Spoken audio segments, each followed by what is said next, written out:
Welcome back, everybody, to our Midwestern Dynasty, where we are coming off a brutal, heartbreaking loss to begin the brand new season.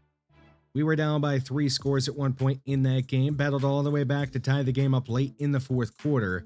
Unfortunately, the defense could not get us to overtime. They completely blew it, giving up an 85-yard touchdown run with 10 seconds to go. So we lost the game to Washington State 27-20. There are some positives that I am taking away despite the tough loss. We showed some fight and got back into the game.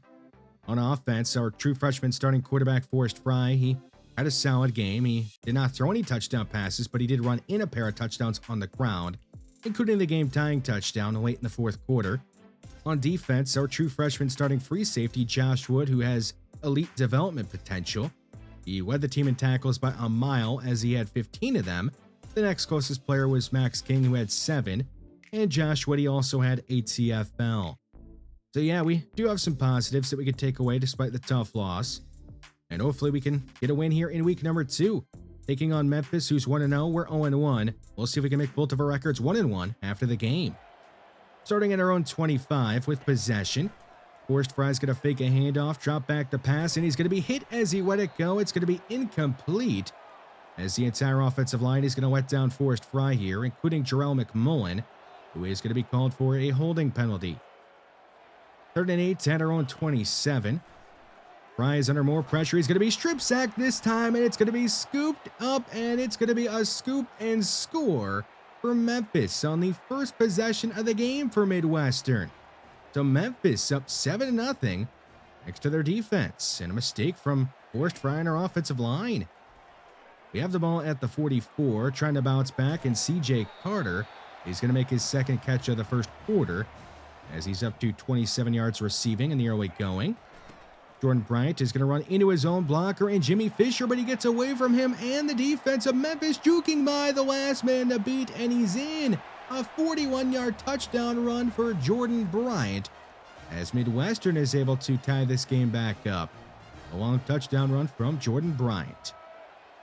So all tied at 7. Memphis on offense for the first time today. They're going to run the ball with Sutton Smith. He's going to juke a man out, and he's still going up near midfield. A 31-yard run for the senior running back. He would help Memphis get all the way down the field, and eventually he is going to punch it in from a couple of yards out to give Memphis the lead again, making it 14-7, this time with an offensive touchdown instead of a defensive touchdown. Our offense wouldn't do anything, so Memphis is back with possession, and Sutton Smith, he is already up to 71 yards as he has another nice run there. At the 27 of Midwestern, it's going to be a check down caught by Sutton Smith. He's going to break away from Deshaun Rockwell, who should have had an easy tackle, but he misses it, and that is a big gain for Arrington Maiden and Memphis. Back to Sutton Smith on the ground, and he punches it in again, his second touchdown of this first half, as Memphis is up 21-7. A 2-score game with about 2 minutes to go in the half. Memphis on top, but looking to add on as Devontae Leverett is going to get loose across midfield, accelerating down the sideline, and he is not going to get in. He's going to be out of bounds at the 1. Some good hustle from Byron Washington, and Josh Wood prevents the touchdown, but only for a play.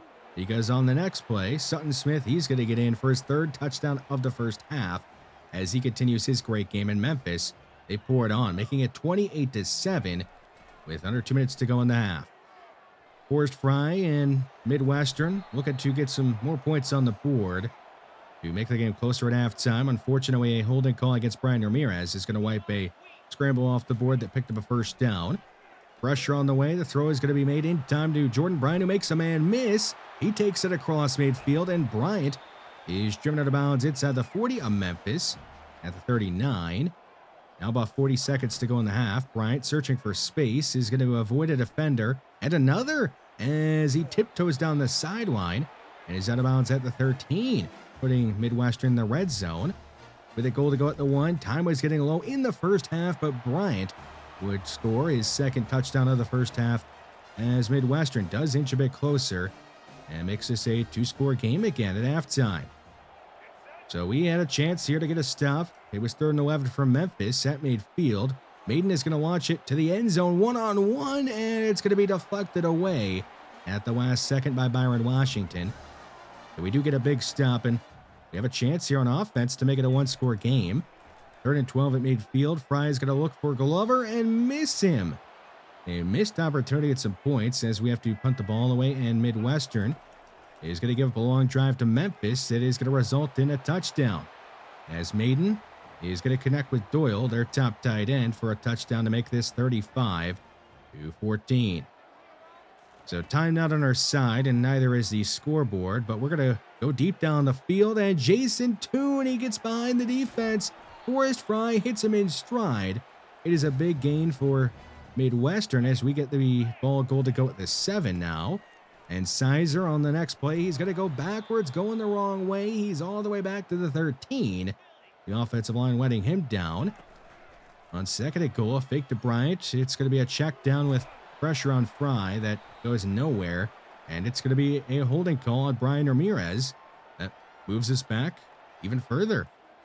4th and goal at the 8. Time getting lower here in the 4th quarter. We go for it, and we don't get it. Our own center, Jarrell McMullen, bats the pass down at the line, so we turn it over on downs. The defense, it didn't give up any points, so it is still a 35-14 game. Unfortunately, Forrest Fry is going to turn the ball over, throwing his first interception in his time here in college football. There was a flag on the play, but I'm sure you guessed what it is. It is a holding call against us, this time Jimmy Fisher, the one to get called for it. The defense gave up nothing again, so still 35-14. Fry, getting desperate here, running for his life. He's somehow going to escape, and he's going to turn that play into a first down, but there was a holding call against Satterfield, who did replace Brian Ramirez at left tackle because Ramirez was not playing very well out there. Unfortunately, Satterfield, he played even worse, giving up 2 sacks and getting called for 2 holding calls, as he gets called again here on another play. We actually got called for 8 holding penalties in this game. So after this game, I did turn down the holding penalty slider a little bit from what Matt 10 had it at this point. And we went 40 on 4th down, not converting. A great throw from Fry. Joey Hammer just couldn't make a great catch. Mercifully, this game ends, and we end up falling to 0-2 as we lose 35-14. We didn't put up much of a fight in this one now, did we? Player of the game, that's obvious. It's Sutton Smith, who had 3 touchdowns. They all came in the first half, and if you add his receiving yards to his rushing yards, he had over 200 yards against us total. So what went wrong in this game? Where do we start? Well, I guess we'll start with the first half, where the defense was completely outmatched. They were just getting outworked at the line of scrimmage and overpowered. We couldn't stop Sutton Smith once he got to the 2nd level because our defensive line couldn't get any push and was giving up huge running lanes for Sutton Smith. In the second half, I thought the defense did a little better, but it was too little too late. They had already gotten bulldozed in the first half. Speaking of getting bulldozed and overmatched and outworked, our offensive line was brutally bad. Just tons of pressure allowed, a couple sacks allowed, and a lot of holding penalties against the offensive line. It was a good game for Jordan Bryant, and I thought Forrest Fry tried his best, but he just couldn't do enough to overcome the bad offensive line play. Talk a little recruiting here to wash that bad game out of our mouths. We are in desperate need of bodies at cornerback. We are set to only have 2 cornerbacks on the roster next year if we don't bring anybody in. So we desperately have to get people in this recruiting class at the cornerback position. Jakeem Short, he's not really great right now, but down the line he could be. He is a gem. Wide receiver, another position where we need bodies for next year. We will only have 3 wide receivers on the team if we bring nobody in. Devin Gentry, he's a gem out of Indiana, only 5'10", 180, but he's not bad right now. He's probably going to be even better down the line, depending on what his skill caps look like and his development trait is. Xavier Speed, another wide receiver. He is listed as a route runner, but route running is something he needs to work on. Decent athletically. He's undersized out of Ohio. Nobody going after him, Jakeem Short, or any of these guys that we're talking about right now. Strong safety is a position we need to get a starter at for next year. Only one guy is set to be on the team at strong safety next year, and it was a 1-star that we brought in this last recruiting cycle in George Scales.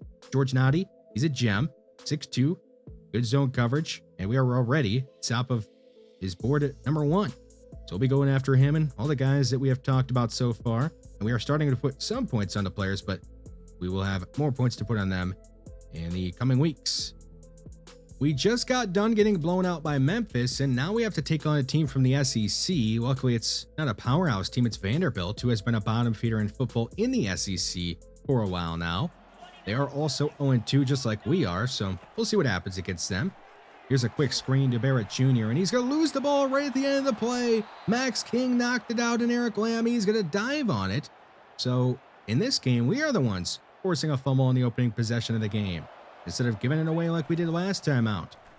Jordan Bryant, he wants to have a big game. He's going to turn up field him. He knocked it out of bounds at the 20 with a gain of 10. His deal breaker is pro potential, so you know he wants to show off his talent against the bigger school. Here is Forrest Fry making the wrong read on a triple option. He should have gave it. He kept it, and he gets drilled, and we are going to lose a couple, making it 4th and 4.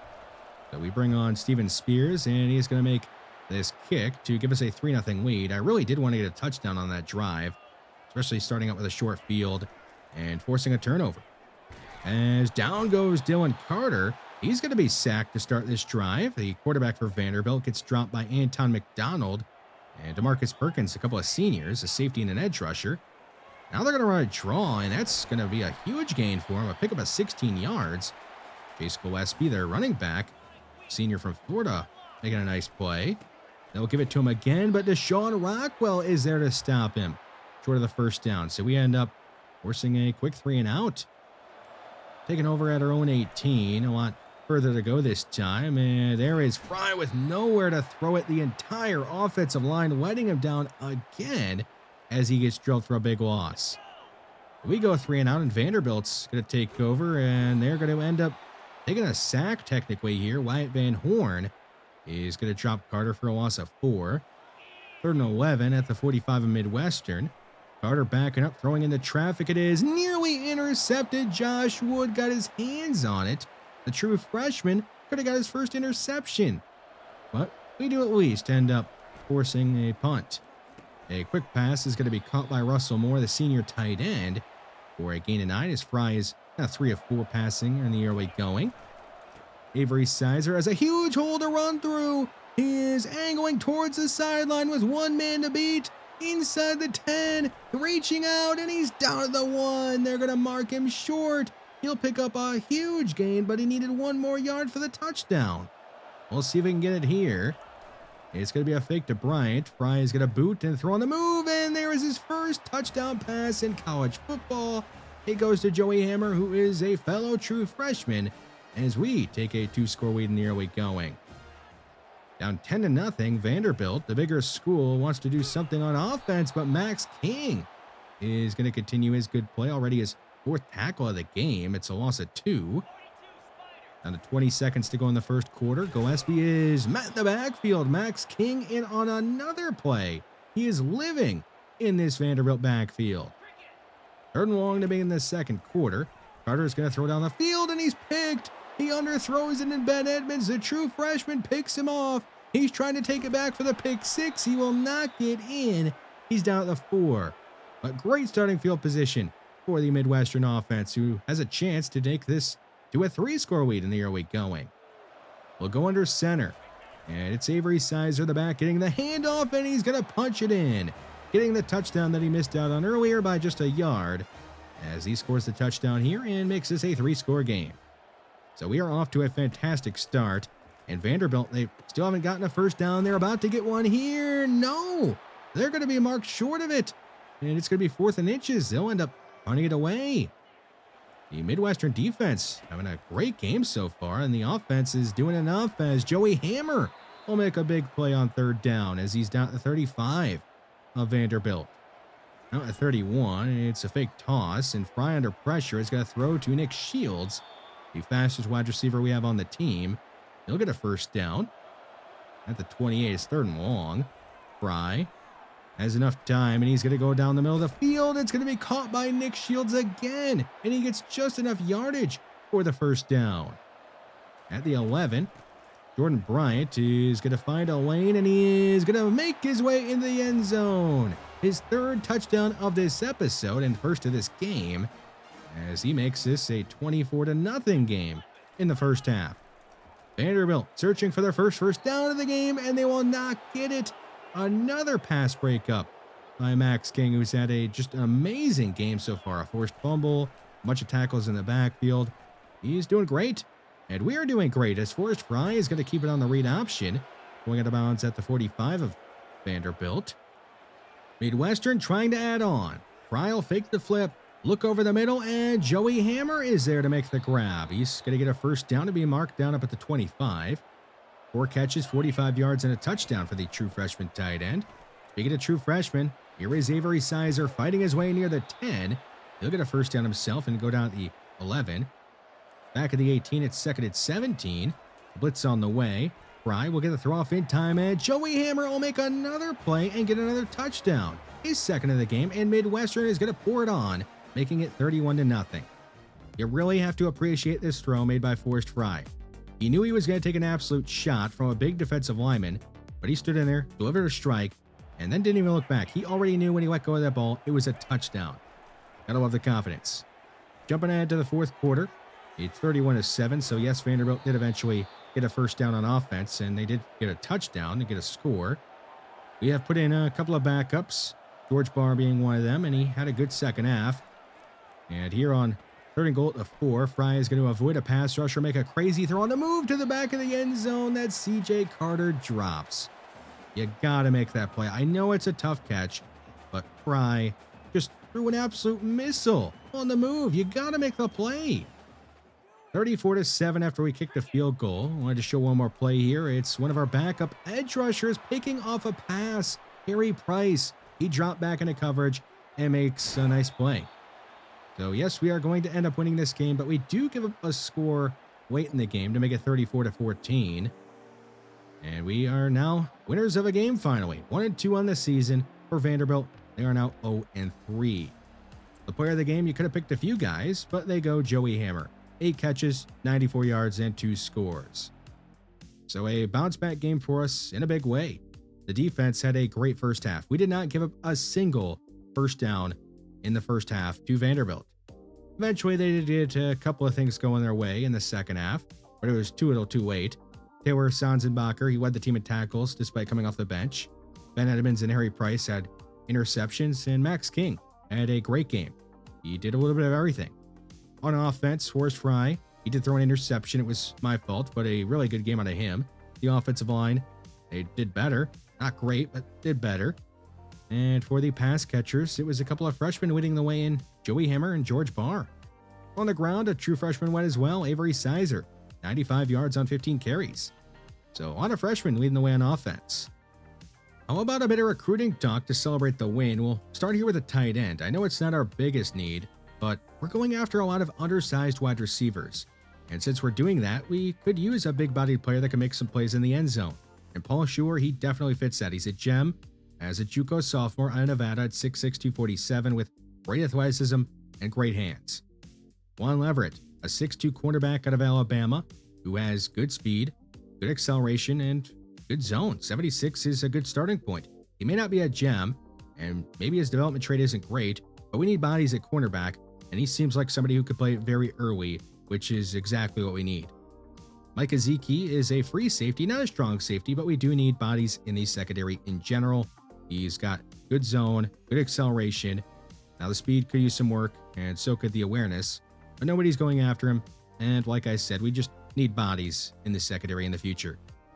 Punter, you may not think we need one since we did just bring one in, but our punter that we have right now, Elliot Redmond, he's only got 76 kick power, and he can't get any better at it. He's already maxed out. So Seth Hearns, he's got 89 kick power. We'll be going after him, and hopefully we can get a better punter. So yeah, the recruiting, it's going pretty well early. Not a lot of other teams going after the players that we want, which is exactly what we need to happen for us. We have some time here at the end of the episode, and I wanted to go over some of our stats that we have in the early going. We're 1-2, so just 3 games in. Forrest Fry has had a strong start. I know the stats may not exactly reflect that, but you got to remember, he is a true freshman playing behind an offensive line that has been shaky at best. I'd probably say they've been bad overall. The receiving core is being led by our tight end and Joey Hammer. We need to get more out of our receivers, our actual receivers. None of them have over 100 yards yet through 3 games. On the ground, a nice combo between Jordan Bryant and Avery Sizer has been going on. I do want to get a look at our elite freshman running back Darrell Left, who is redshirted. We can't play him in 4 games, so we'll probably play him in 1 here soon. The offensive line has to play better. It's been a tough start for them. Chad Green's been the only decent one. On defense, Wyatt Van Horn has had a strong start to the season. 5 TFLs and 1.5 sacks. He actually leads the team in both of those categories. So what I'm asking is, where are our edge rushers? Eric Wham has 0 sacks, hasn't done much, but DeMarcus Perkins has been really quiet. We have gotten nothing out of the senior edge rusher, who was really good for us last year. Josh Wood, he leads the team in tackles, no surprise. He did have 15 in the first game of the season, and he's got 10 over our last 2. Max King has also been really good. And we do have now a few interceptions, Ben Edmonds and Harry Price. I would like to see Byron Washington and Max King get one here very soon. They do have a few pass deflections. As far as kicking goes, Steven Spears has been a lot better than what we had going for us last year. 4 or 5, you'll take that. Not amazing, but much better than what we had all of last season. And like I mentioned earlier, Elliott Redmond, he's got a weak leg, so he's not doing so hot, and our punting game is not going to be very good this year, unfortunately. I haven't really shown off the skill tree for Reggie Hambrick since we had to redo the first year of the Dynasty, but now that we have it pretty close to where I had it before the redo, we'll start to show some upgrades for him moving forward. In our next episode, we'll take on FCS Northwest and Kentucky as we finish off our non-conference schedule. It'll be a chance for some of our younger players to get some extra playing time if we can get a lead early, and also a chance for some of our veterans to get going, like DeMarcus Perkins, who's had a really slow start to the season. If you guys are enjoying this series, let me know down below. Like this video to help this series out, and subscribe to the channel if you have not already. Thanks for watching this one, and I will see you in the next one.